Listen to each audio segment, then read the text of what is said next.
Camille et Johanna ont la trentaine, l'une est auteure, l'autre illustratrice. Le duo qu'il fallait pour raconter Rio dans un livre original entre la BD et le carnet de voyage.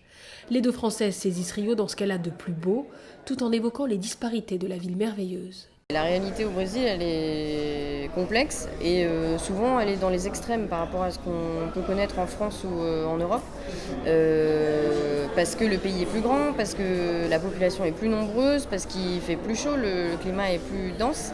Ça fait que tout est vécu de façon décuplée et en même temps ça crée des situations d'autant plus éprouvante. Il fait très vite très chaud, d'un côté c'est agréable et d'un autre côté c'est très éprouvant. Et ainsi de suite pour des tas de sujets qui vont de la vie quotidienne à des questions plus dramatiques. Ouais, on a essayé de parler d'un maximum de choses.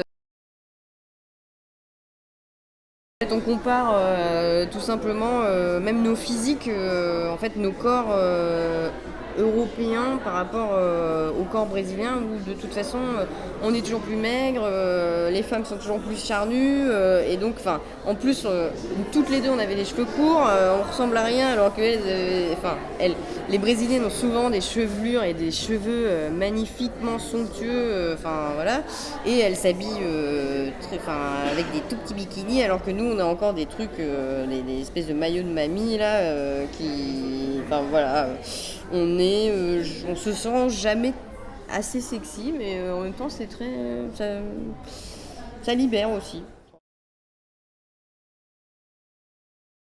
Dans mon cas, c'était une manière, je pense, de réfléchir à ces 3 années que j'avais vécues au Brésil et de prendre du recul par rapport à tout ce que j'avais éprouvé, ressenti, sans avoir vraiment les clés pour comprendre vraiment ce que j'avais vécu.